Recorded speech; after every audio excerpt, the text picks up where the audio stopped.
Welcome. I'm E.G. Marshall. What you see and what you believe are not always the same. Take the mysterious cults of mysticism, occultism, or spiritualism. Some people think such things are what they look like. Others say there is more to it. Some are drawn to it, others repulsed by it. The tale we're about to unfold concerns a man who thought belief in the unnatural showed a weakness of will, and it tells what happened to make him change his mind.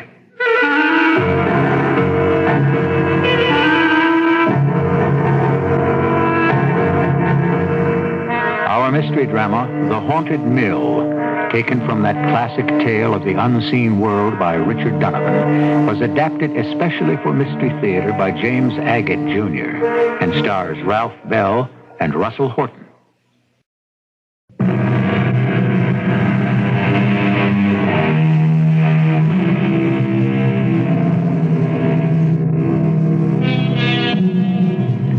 Doctors by nature are careful, cautious, scientific, and have inquiring minds. Alexis Carrel, the Nobel Prize doctor, once said, "A few observations and much reasoning leads to error. Many observations and a little reasoning leads to truth." Meet Dr. James Patmore, a man of reason who could not believe his senses when faced with the truth. What I am about to relate is so weird and startling, especially for a man trained in science as I am, that I can only let the facts speak for themselves and have you who hear my voice reject my tale or accept it. I am a member of the Royal College of Physicians, author of a number of medical books, but it was my decision to take up practice in the small town of Brinton that changed my life and almost everything I believed in. One night at exactly midnight, there was a knock at my cottage door. Come in, come in. Oh, good Lord, man. You're bleeding. Here, let me help you to a chair. I don't know what happened. I saw your light. I just managed to crawl here. You're the doctor, aren't you? Now, don't talk. Yes, I'm the doctor. Here, now. Press this against your forehead. Just a second now. I want to move this kerosene lamp a little closer to see. That doesn't look too bad. You were fortunate, young man. I'm Charles Royce. We haven't met. Well, just swabbing the cut, cleaning it out. You've got some wood in there. What did you do? Run into a tree? Oh, I'm Dr. Patmore. Oh, you're not a native, so I should say welcome. When I left Brinton 3 years ago, we didn't have a doctor for 50 miles. I've been away at sea all that time, Doctor. Yes, that looks cleaner. Well, I've only taken up practice here last year. Charles Royce. Yes, sir. Are you is that your father and mother on Gorse Hill Farm, about 2 miles south of town? Oh, do you know? Oh, yes, very well. I've been treating your father's lumbago and your mother's arthritis. Yes, indeed. They told me about their wild son, and I expect that you are he, eh? Not as wild as they like to make out. It's just their way of explaining why I was shipped off to sea. But not that I'm sorry. I liked it. Well, there we are. Now try to keep that bandage around your head. Would you like some tea? Oh, I certainly would. You don't mind if I shed my boots and my jacket? They are soaked. Put them over by the fire, there. Thank you, I will. It was really amazing what happened to me. I was on my horse, I know that. It's the mystery of the whole thing. I really don't know. Here we are. Drink this while it's hot, eh? I was on my way to see Hannah. Oh, that's the girl I was hoping to marry, and I used to see a lot of her before. Well, I was riding along up by the haunted mill, and suddenly something seemed to lean down at me out of a tree branch over my head, and that's all I remember. I was knocked right off my horse onto the ground, and when I came to, my horse had bolted. There was this blood streaming down over my eyes.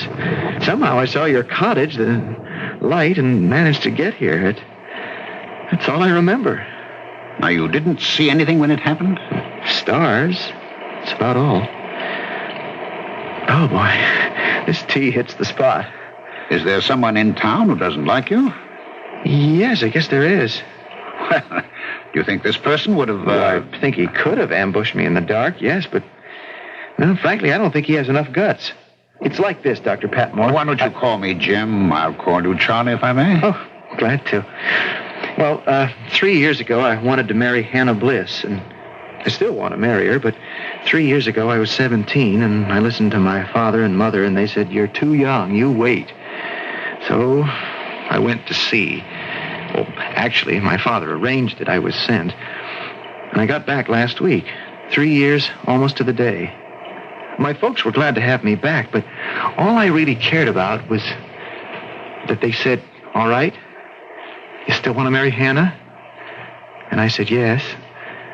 And they said, "That's too bad. She's met up with Silas Hart, and she's going to marry him." Doctor, I didn't even unpack my bag. I went right out the door to see her. Charlie, it's not you. You're here. Hello, Hannah? You didn't change much. You have, Charlie. You look taller and stronger. I almost wouldn't know you. You got prettier. I can't believe it's you. 3 years, Hannah. I was only a boy then. Is it true about you and Silas? Who told you? Mom and Dad. In fact, at the moment I walked in the door, you're going to marry him? Yes. I don't understand. I went away believing you would wait. You told me you would. 3 years is a long time. I would have waited 10 years for you. How would I know when you'd come back, Charlie? If you'd come back. What are you talking about? I wrote you from every single port we hit. I told you my plans. What, Charlie? I didn't get any letters. Oh, no. Not one letter. That's the truth. Not one? So I gave up on you. Why would they do that? What are you saying? You know what I'm saying. Your folks were just as much against our marrying as my folks. They took my letters. They must have. Oh, Charlie. For 3 years, not a day passed, but I was thinking of you. About the life we'd have together, and all along I thought you felt the same way. I did. I know I did, but what can I do? Do? About Silas? We've posted the banns. We're getting married in 3 weeks. Hannah, do you love him? I thought so. Oh, Charlie, listen, that was before. That was when I thought I'd never see you again. And now that you see me again? I don't want you to go away. I don't want to go away either, Hannah. But what will we do? Never mind. It'll work out. Like the old saying goes, love will find a way.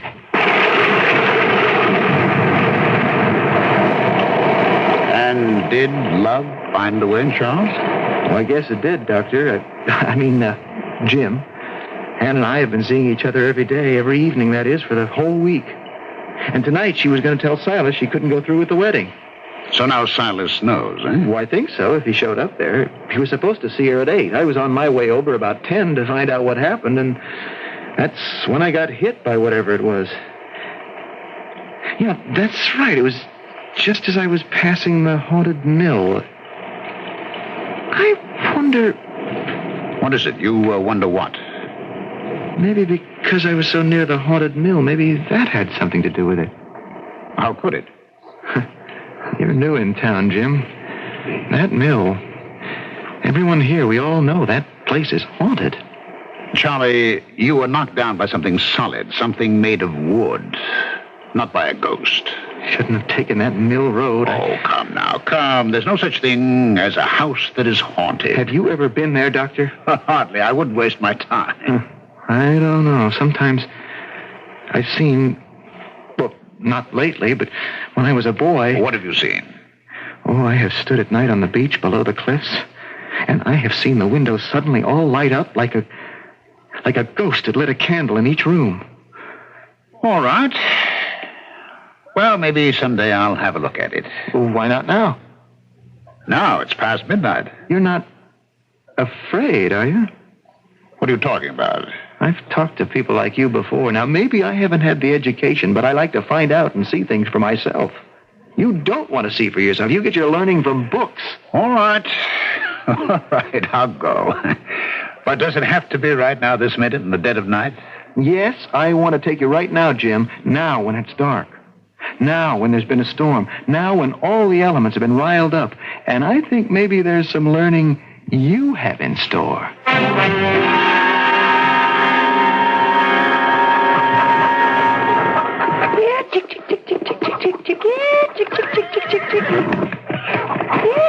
Morning, Hannah.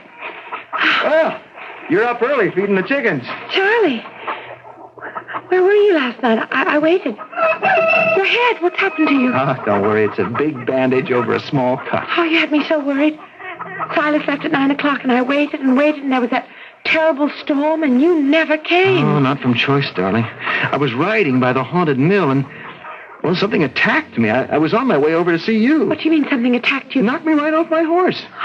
This is Dr. Patmore's saw. He has two. I borrowed it till he could round up mine. It bolted and ran away. Are you all right? Well, of course I am. It's just a big bruise. Charlie, it's Silas.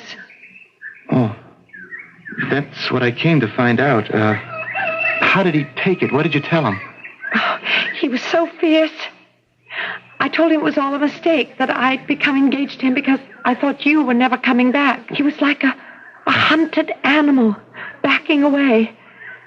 I said that you and I were going to get married, and he cursed you and said how he wished you'd never come back, how he wished your ship had been sunk at sea. I made him stop. I couldn't listen anymore. No, don't worry. Silas won't do anything. Oh, it's not me I'm worried about. His eyes went so funny. And I remember when he said goodbye, he said, if I can't marry you, Hannah, nobody else will.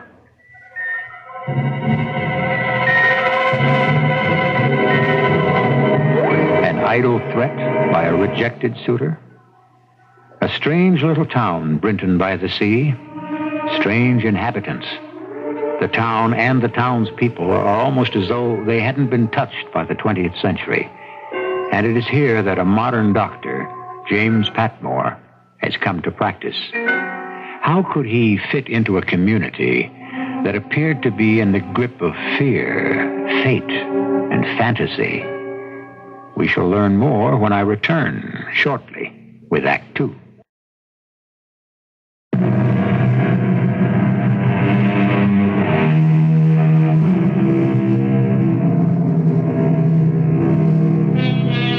For centuries, astrologists, psychics, numerologists, and others have tried to probe into the unexplainable mysteries. This is what Dr. Jim Patmore is faced with. Reconciling scientific fact with forbidden knowledge. That dead-of-night visit to the haunted mill with Charlie Royce turned out to be impossible for him to forget or dismiss.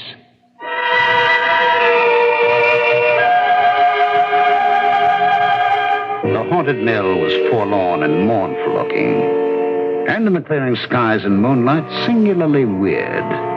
But I could see it for what it was, and I knew it was merely a disused, abandoned building. What I did not know was that this would be the last time I would see Charlie Royce alive. How about we go inside? I'm just standing here waiting for the windows to light up. You are a disbelieving, stubborn man, aren't you? Now, come on, I'll push open this wooden bolt that fastens the door.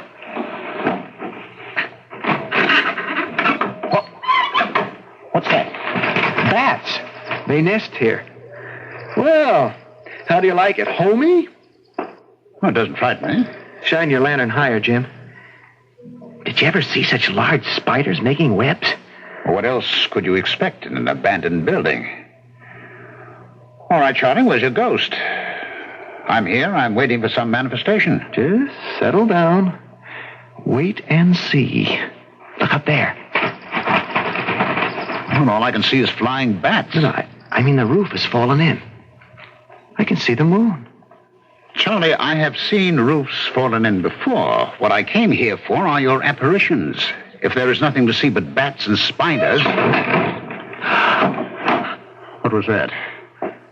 Something closed the front door. It's stuck. I can't get it open. Let me bring the lantern over. You see, there's no knob on this side. Jim, hold it a little lower. I want to take a look through the crack between the jamb and the door. Jim, the bolt is closed. The wooden bolt has been drawn across the door, locking us in here. See for yourself. Oh, great heavens, you're right. It's been bolted shut. Oh, someone's playing games with us. Or something. Oh, this is ridiculous. All right, whoever is out there, open up this door. Open it up, I say, at once. What? Is that somebody? It isn't a person, Jim. I've heard that crazy laughter since the first time I came up here when I was 10. Oh, nonsense. That's just the wind. All right, you out there. Open this door. Now open it. Jim, the door will open in its own time. Believe me. Now just wait. Here, take your lantern back and have a good look around. I do hope, Charlie, that this isn't some practical joke of yours to impress me. I'll tell you right now, whatever is going on is not the work of any supernatural demons. And nothing will make me believe it is. Jim, look out! Get out of the way!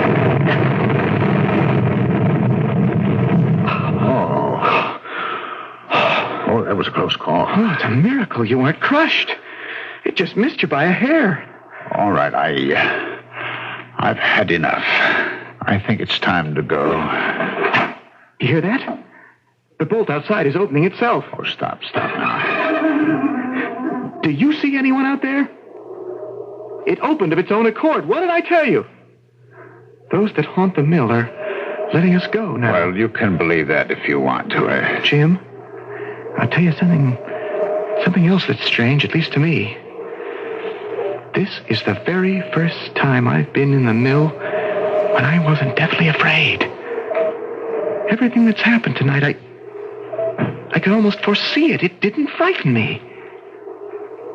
Do you think that finally I've been accepted by the spirits who live here? Spirits? Frankly, Charlie, I don't know what to make of it, and I'm not going to pretend I do, but I can tell you this.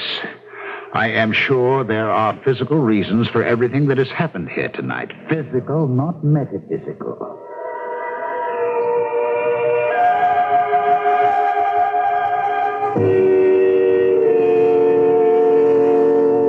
A few days went by, and I heard no more from Charlie Royce. I was a little concerned over his head injury, so one night after office hours, I went over to Gorse Hill Farm. It was about 9 o'clock after dinner. Oh, glad you stopped by, Doctor. Mr. Royce, good evening.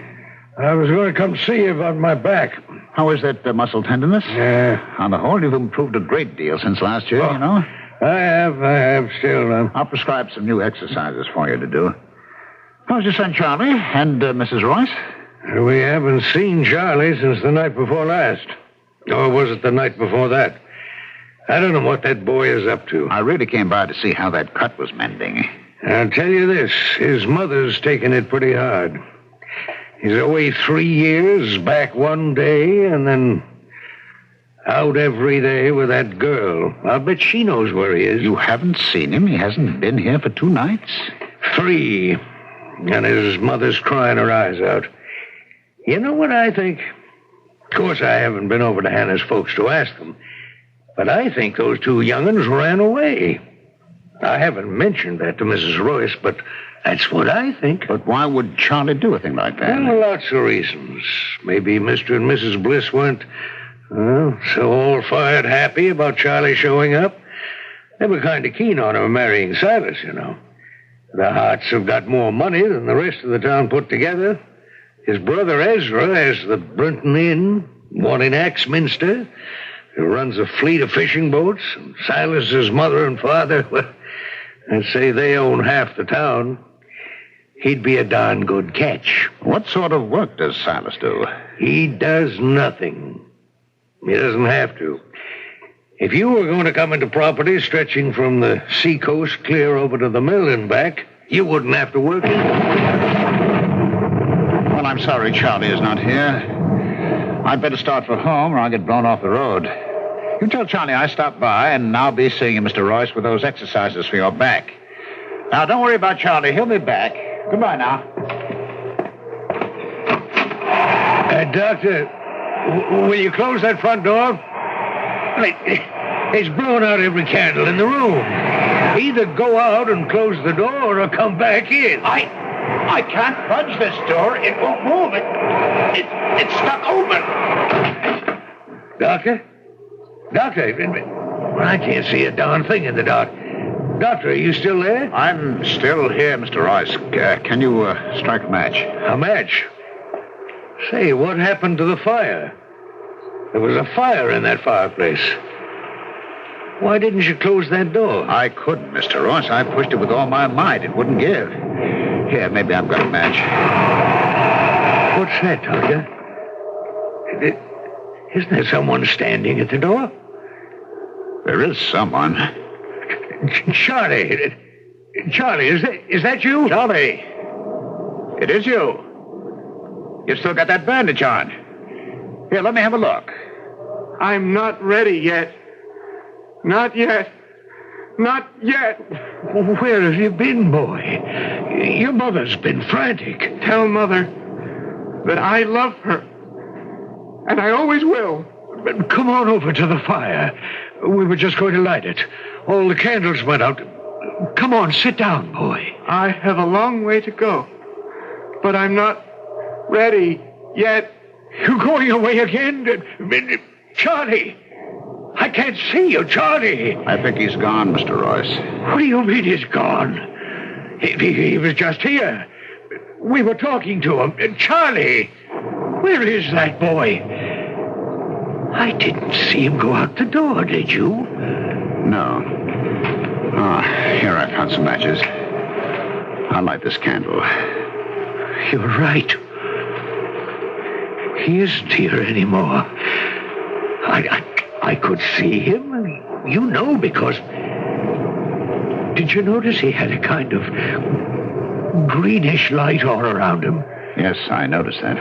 Like when we fish at night. Phosphorescence, they call it. He didn't pass me to go upstairs. We didn't see the front door open. Maybe he got out somehow and is standing outside. I'll have a look. Charlie! Charlie! Hannah! What are you doing here? Come inside, child. Hannah, did you see Charlie out there? No, I didn't, Mr. Royce. It's Charlie that I've come here about. Here, take off your wet things, dear. I can't stay. I promised Mother I'd be back as soon as I could. Oh, Dr. Patmore, this is Hannah Bliss. How do you do? What is it, Hannah? What about Charlie? Did you two decide to come back? I don't know what you're talking about, Mr. Royce. Charlie and I didn't go anywhere. Is he here?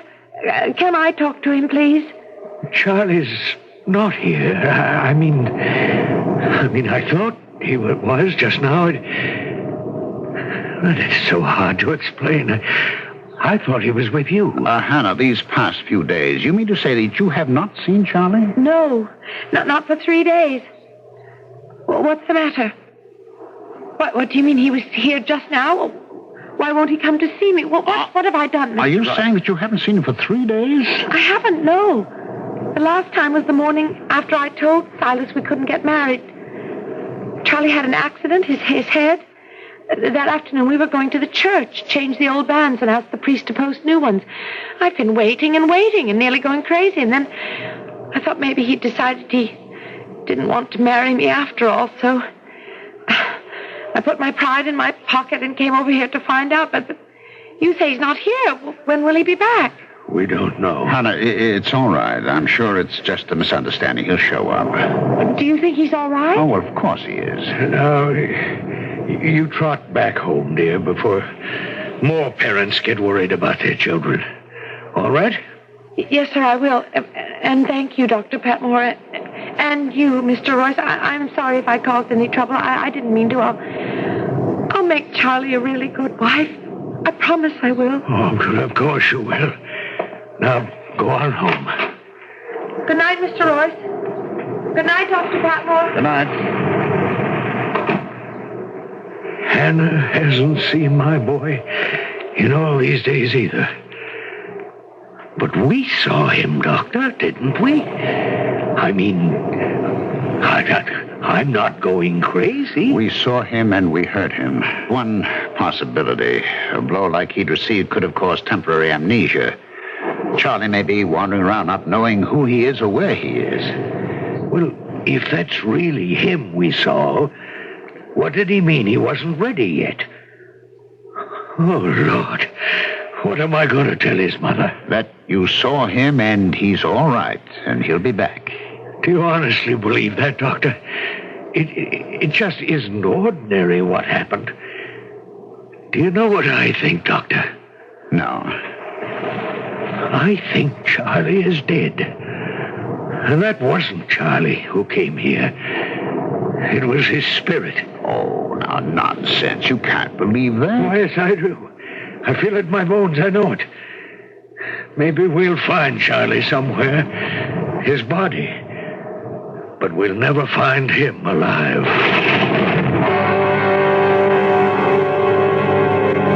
Could they have seen the ghost of Charlie Royce and not his living body? To appear like that and disappear. What human can do that? Or were both the doctor and the boy's father hypnotized somehow? But why was Charlie's father so positive he would never again see his son alive? If there are answers to these mysterious happenings, let's hope we find them when I return shortly with Act 3.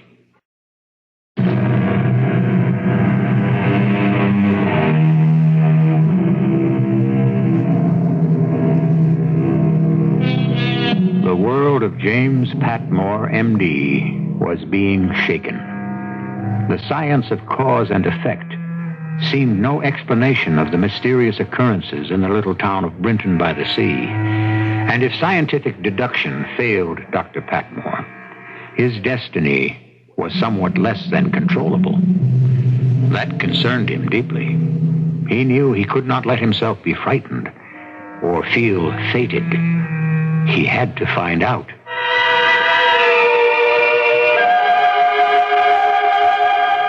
I had to find out. Where had Charlie Royce gone? Was he alive or dead? Hiding or killed? Days passed and still no sign of him. He had simply vanished. Some suspected Charlie's rival Silas, who said nothing, and said he knew nothing. One day, Silas's brother Ezra Hart, who ran the Brinton Inn, asked me to come see his wife, who was ill. I examined her and then joined him downstairs, where he was working at the bar. How is she, Doc? It's a touch of flu, Ezra. There's nothing more. A lot of it going around. How long will she be laid up? It's hard to say. 2 weeks, about. Now, you keep her warm and quiet. 2 weeks? Well, what am I going to do about the inn? You can't get any help these days. Oh, surely there's someone you can call on to help you out. What about your brother Silas? Oh, you must be joking, Doctor. Silas? The worst thing my father ever did was to leave him money. He hasn't lifted a finger to do an honest day's work since he was 15. He's not ambitious like Charlie Royce was. Was? I mean, is. For all I know. I just haven't seen him lately. Did Charlie Royce come to the inn, Ezra? The chief of police asked me the same question. Well, it's about time they started asking questions. My guess is that Charlie went back to sea. Anyway, I told him Charlie was here the day after the big storm. He had a bandage around his head. Said he was going to see a priest later, but he was still kind of groggy from falling off his horse the night before. About 6 it was. He sat right where you are, Doctor, right there. Drank a pint of ale and started to get dark fast, real black outside. Another big storm blowing in off the sea. I turned around and suddenly it was gone. Was he walking or riding, Ezra? He was walking. His horse had bolted the night before, and he still hadn't found it. I said to the police chief, you have to cross the common to get to the rectory. There are several pools and treacherous hollows on the common. You ought to search there. So I suppose they're looking there, eh? Well, I wouldn't be surprised. How much do I owe you for visiting Mrs. Hart? Oh, I'll send you a bill, Ezra. Don't worry. Oh, Charlie will turn up, I'm sure. Like a bad penny. You know, I can understand you saying that. After all, Silas is your brother. Well, even if he weren't, it was wrong of Charlie to come back and turn that girl's head. That wasn't right. No, sir. Charlie knew Hannah was spoken for. Why, even the bands had been posted. Them running around made Silas the joke of the town. You'll find lots of folks hereabouts not too all-fired sorry that Charlie is gone. Charlie's disappearance lengthened into weeks, then months. Everyone for miles around had some theory. Finally, the police gave up their search. No one seemed to care anymore except his father and Hannah Bliss. Winter was upon us, roads almost impassable, but I had one patient I always managed to see, sick from disappointment and anxiety. A rather difficult illness to cure. The fourth time this week, Doctor. You're spoiling me. Oh, I had to pass this way anyway, Hannah. I had a visitor this morning. Someone I hadn't seen in a long time. Do you remember Silas Hart? Oh, yes, I certainly do. Where was your mother? She was out at the market, and Silas walked in the door. I hope he didn't upset you. I'm afraid he did. I've never seen him looking like that. Rings around his eyes, as if he hadn't slept for weeks. He said, I've kept from seeing you as long as I could. I know you aren't well. What did he want, Hannah? He said, Charlie's been gone a long time now. What about us? And I said, Charlie was gone for 3 years, and I didn't wait for him. This time I'm going to. And how long did he stay? About an hour. He said, couldn't we try to make it like it was before Charlie came back? And I said to him, no, Silas, I'm going to wait for him. And then he got up and went to the door and said, well, that may be, Hannah, but if it's Charlie you want, I think you're going to have to wait a long, long time.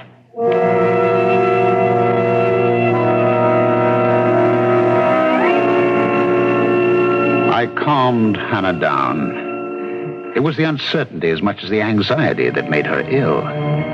If only she could know what had happened to her fiancé, I felt that she could recover, even if the news was the worst. On the way home, late as it was, I could see the old mill.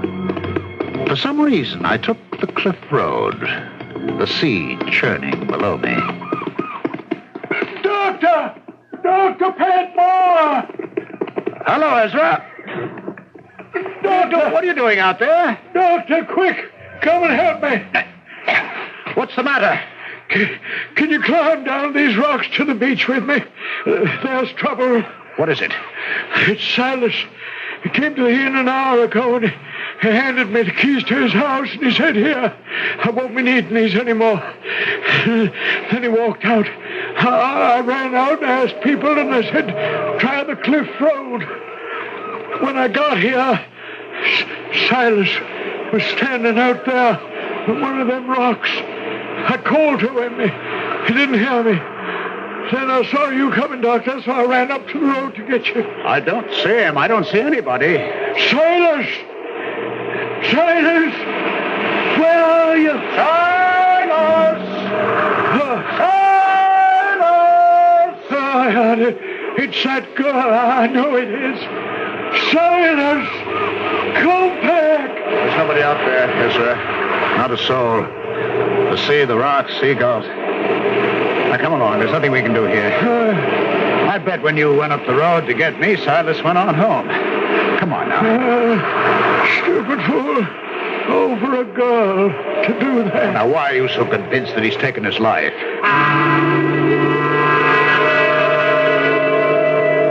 There was something very wrong, but I could not believe, as did Ezra, that it was Hannah's doing. If Silas had drowned himself, only a very guilty conscience could have driven him to it. We climbed back up the cliff road, and as I mounted my horse, it suddenly reared and almost flew me. For up on the hill stood the old mill, every single window ablaze with light. It was there, I felt, that the key to unlock this mystery lay. The only one person I could trust was Charlie Royce's father, John. So I went to see him and persuaded him to hitch up his cart with his favorite horse, Princess, and accompany me to the haunted mill. I thought you said it was all superstition, Doctor. You didn't believe in all that. Mr. Royce, if your journey should result in nothing, will you keep the matter a secret? Certainly. But why? All my adult life, I have taken with a great grain of salt the possibility of anything unnatural happening in our very natural world. Well, then why are you going to the mill?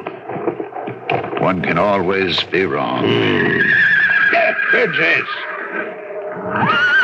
Princess! What's gotten into you? She absolutely refuses to go on. Stop it! Go on there! Come on! Wait. I see what it is. Up in the road ahead.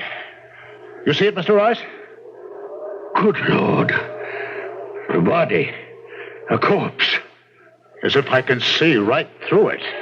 It's got blood streaming out of its head. Lying there like that, Mr. Royce. Mr. Royce, we're neither of us imagining this, are we? Is it really there? I think it's Charlie. It glows, that greenish light, the same way Charlie was when he came to see us. It's gone. Well, I'm afraid Princess won't move a step. All right, tether your mare, Mr. Royce.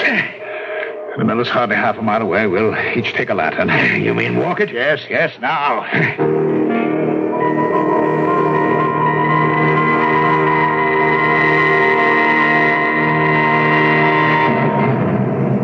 That door is bolted shut. All I have to do is pull the wooden bolt back, and the door will open.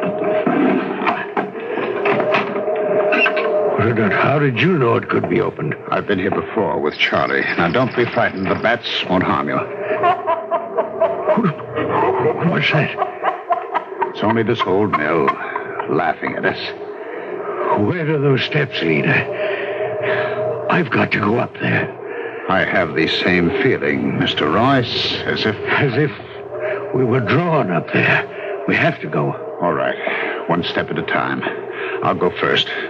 Hold your lantern high. You see, there's a closed trap door at the top there. I can't explain it, but I can't wait to get up these steps. John Royce was one step right behind me. I reached the top and slowly pushed open a trap door. As I did, I am absolutely certain that I heard a sigh.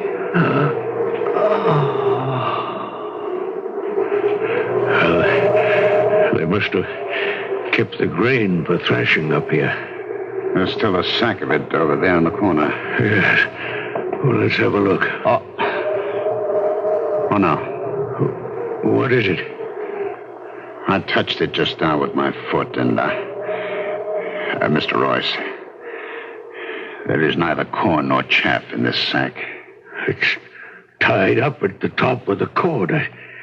Here, I have a knife. Done. Do you really want to open this sack? We have to, Doctor. You know we have to. All right, then.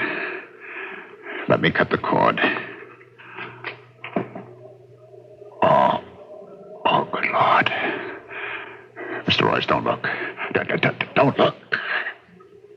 Charlie. Oh, my Charlie.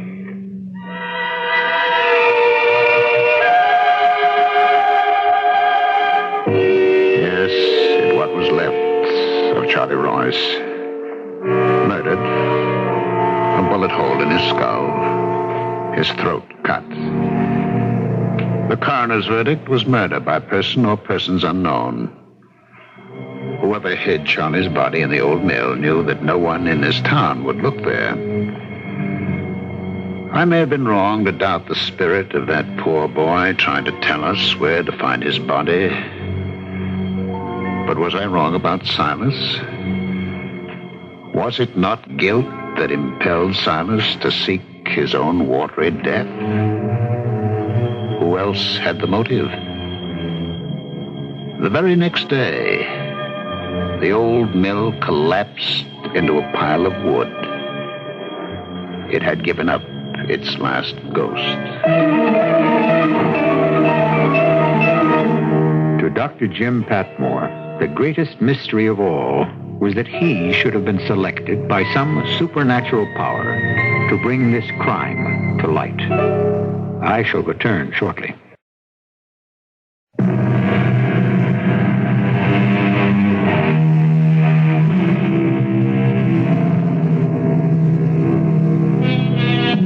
Those who make a study of the occult believe that anyone who has suffered a violent death cannot rest until that death has been avenged. That the spirit will keep reliving its final agony like a phonograph needle stuck in the last groove of a record. We trust fate will be kinder to you, and that you may never meet up with a homeless, tortured, wandering spirit. Our cast included Ralph Bell, Russell Horton, Patricia Elliott, and Kurt Benson. The entire production was under the direction of Hyman Brown. This is E.G. Marshall inviting you to return to our Mystery Theater for another adventure in the macabre. Until next time, pleasant dreams.